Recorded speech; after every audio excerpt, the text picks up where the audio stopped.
Bismillahirrahmanirrahim. Halo Sobat YouTube, di video kali ini saya akan membahas tentang fitur-fitur yang ada di YouTube Studio atau yang biasa disebut YouTube Studio Beta. Nah, bagi kalian YouTuber yang sudah lama mungkin ini tidak asing, tapi saya yakin masih banyak juga yang belum tahu, apalagi kalian YouTuber pemula. Nah, untuk itu bagi kalian yang ingin tahu fungsi dan manfaat dari fitur-fitur yang ada di YouTube Studio ini, tonton video ini sampai selesai dan jangan di-skip.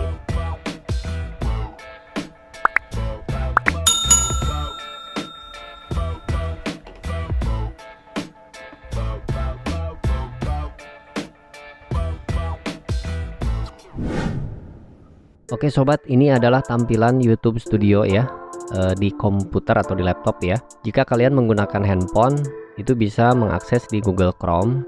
Jangan lupa nanti di menu titik 3 di sini kalian pilih yang tampilan desktop. Nah, untuk alamatnya kalian bisa akses ke link ini, youtube.studio.com ya.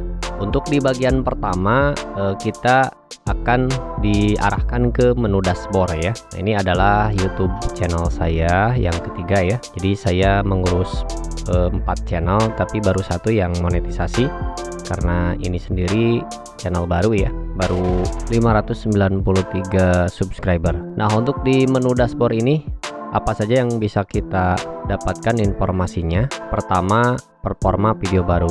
Di sini biasanya muncul keterangan untuk penayangan, rasio klik tayang, dan rata-rata durasi tonton. Jika ada keterangan panah ke atas warna hijau, itu berarti ada progres kenaikan, bagus ya. Untuk rasio klik tayang ini biasanya di atas 5% ya, itu bagus. Kalau di bawah 5% berarti turun. Nah, kalau rata-rata durasi tontonnya ini ada penurunan. Ini datanya selama 28 hari terakhir. Kalau untuk subscriber ini ada penambahan 189 ya. Kemudian ringkasan penayangannya di sini keseluruhan ya. Waktu jam tonton juga. Kemudian ada video teratas, subscriber baru, dan ditampilkan paling bawah ada video yang dipublikasikan dari channel ini. Selanjutnya di bagian kanan ada berita. Ini ada info-info penting dari YouTube-nya ya, yang diberikan kepada semua konten kreator ya, seperti kita.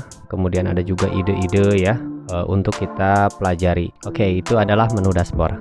Bagian selanjutnya ada menu konten. Menu konten ini berisi tentang video-video kita ya, yang bisa kita edit, ubah, dan kita bisa sesuaikan sesuai keinginan kita ya. Di menu ini kita bisa edit judul, deskripsinya, tag, visibilitas ya. Banyak sekali di sini. Jadi dalam satu klik bisa kita ubah maksimal 50 video ya, satu baris. Nah, itu untuk manfaat dari fitur ini ya, untuk melihat konten yang sudah kita upload. Nah, untuk menu selanjutnya ada playlist. Menu playlist ini untuk mengelompokkan video-video kita sesuai kategori atau sesuai topik atau sesuai dari pembahasan channelnya agar rapi ya. Kebetulan ini saya hanya satu topik ya untuk berisi video seputar mainan anak. Kemudian di bagian bawah ada analitik. Nah, ini sangat penting sobat ya. Jadi kita bisa membaca, menganalisa data performa video kita atau channel kita dari menu analitik ini, dimana di menu ini banyak sekali data yang bisa kita lihat dan kita pelajari. Nah, untuk ringkasannya di sini muncul pertama ya, kemudian ada menu konten, kemudian ada lagi menu penonton, dan ada menu baru riset ya. Tapi untuk di wilayah Indonesia itu belum ini ya, belum diberikan. Baru di sini keterangannya Amerika Serikat, Australia, Kanada. Nah, ini ada hanya baru beberapa negara. Ditunggu saja, nanti Indonesia belum masuk ke sini ya untuk menu riset ini. Oke, selanjutnya ada komentar. Nah, di sini untuk menampilkan komentar yang belum kita balas ya. Sini akan ada muncul. Nah, ini sudah saya balas semua, jadi tidak ada datanya. Kemudian lagi ada subtitle. Nah, di video sebelumnya saya sudah membuatkan penjelasan tentang subtitle ini untuk menambah view atau menarik penonton dari luar negeri ya, dengan cara menambahkan subtitle dengan bahasa asing seperti bahasa Inggris, atau bahasa-bahasa lainnya ya. Cek saja di uploadan video kemarin ya. Selanjutnya ada bagian hak cipta.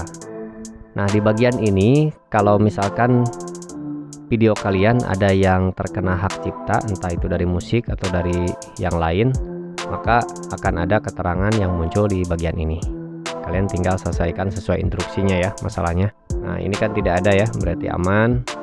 Nah, berikutnya kita ke monetisasi. Ini bagian yang sangat penting ya, karena kebanyakan orang ingin menjadi YouTuber, tentunya ingin mendapatkan penghasilan atau di YouTube ini, jadi dijadikan sebagai media untuk mendapatkan penghasilan juga. Nah, kalian perlu tahu, jadi syarat untuk dimonetisasi itu, pertama kalian harus melakukan verifikasi 2 langkah. Nanti saya jelaskan, ini ada di bagian bawah di menu setelan ini. Kemudian tidak ada teguran ya, harus 0 teguran pedoman komunitas yang aktif ya. Lalu untuk subscribernya itu minimal 1000 ya, jadi harus mencapai 1000 dulu. Ini sangat lumayan penuh perjuangan ya. Kemudian jam tayang juga ini harus 4000, lumayan memerlukan waktu ya. Kemudian kalau keempatnya ini sudah oke, checklist hijau sudah memenuhi syarat, di bagian ini akan ada untuk daftar ke monetisasinya. Nah, kebetulan channel saya yang baru ini tinggal kejar subscribernya. Oke. Nah, untuk selanjutnya ada menu penyesuaian. Di bagian ini kalian bisa melihat tata letak dari channel kita, seperti misalkan ini cuplikan channel untuk pengguna yang belum subscribe, dan yang bawahnya video unggulan untuk subscriber yang kembali. Jadi video mana tinggal kita pilih saja ya. Lalu di bawahnya bagian unggulan ini kalian bisa atur, ingin ditampilkan paling atas misalkan playlist, kemudian bawahnya upload, dan paling bawahnya lagi video short atau video singkat. Tinggal kalian atur saja di menu ini. Kemudian ada branding, ini kalian bisa masukkan logo, banner, kemudian watermark video, ini melalui penyesuaian ini ya. Untuk selanjutnya ada info dasar. Nah, ini bagian penting juga, jadi kalian harus betul-betul memasukkan data yang sesuai dari isi video kalian ya. Misalkan kalian membahas tentang masak, berarti di sini penjelasannya deskripsi untuk channelnya tentang memasak. Nah, ini channel saya kebetulan channel untuk hiburan anak, maka isinya tentang hiburan anak. Apa saja di sini kalian jelaskan saja secara tepat dan relevan ya. Kalau ingin menambahkan tambahan bahasa, misalkan bahasa Inggris, bisa ditambahkan di sini. Untuk URL channel, ini untuk di-share ke media sosial, bisa kalian pakai yang ini. Kalau ingin custom juga bisa di sini, tinggal diklik saja. Untuk memasukkan link di sini ya, kalau punya website misalkan bisa dimasukkan ke sini. Dan terakhir paling bawah kontak, misalkan kontak email ya, itu bisa dimasukkan di situ. Oke, jika sudah lengkap dan sudah paham untuk menu ini, selanjutnya ke bawah ada koleksi audio. Nah, ini adalah koleksi musik ya yang bisa kita pakai. Ada musik, efek suara. Jadi kalian aman menggunakan yang langsung dari YouTube-nya ya. Ini bebas hak cipta. Yang jenis lisensi ada logo YouTube gini. Nah, itu tidak harus mengisikan apa-apa di deskripsi, kecuali kalau yang ada logo. Nah, ini CC ini ya. Jadi kalau kalian misalkan saya contohkan download ya musik ini ingin dipakai di video kita, nah ini harus mencantumkan ini ya keterangannya. Kita copy saja, tulis dulu atau tempelkan dulu di note handphone, atau juga bisa langsung ditempelkan di deskripsinya ya pada saat upload video. Nah, jadi ini disarankan untuk mencantumkan ini ya kalau ingin menggunakan musik ya tadi ya. Oke, selanjutnya kita ke setelan. Untuk di bagian setelan itu ada pengaturan mata uang. Kalian pilih mata uangnya apa, misalkan saya pilih rupiah untuk Indonesia ya. Kemudian untuk settingan channelnya ini juga sangat penting untuk membantu ke pertumbuhan channel kita ya. Selanjutnya di menu setelan ini kalian bisa menambahkan seperti mata uang yang kita pakai ya, misalkan rupiah Indonesia. Kemudian settingan channel juga ini sangat penting ya. kalian harus memasukkan kata kunci yang ini harus tepat juga, harus sesuai dengan topik pembahasan channel kita ya, harus relevan. Dan domisili juga di sini harus dipilih, contoh misalkan Indonesia, saya sudah pilih ya. Setelan lanjutan. Nah, untuk penonton kalian bisa sesuaikan, misalkan penonton yang ditetapkan untuk anak-anak atau tidak ya. Kemudian di bawahnya kalian scroll. Nah, untuk yang ini saya abaikan ya, tidak perlu diisi. Dan selanjutnya di bagian ini. Nah, kalau yang baru-baru biasanya ada beberapa tahapan yang harus dilakukan. Misalkan seperti ini ya, verifikasi nomor telepon. Nah, kalau belum ini wajib ya.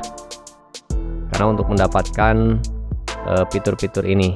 Untuk yang persyaratan pertama di sini bisa mengupload video, membuat playlist, menambahkan kolaborator ke playlist, menambahkan video baru ke playlist yang sudah ada. Nah, maka kalau sudah dilakukan ini persyaratannya ya. Channel tidak memiliki teguran pelemahan komunitas, maka bisa ya untuk mengakses ini.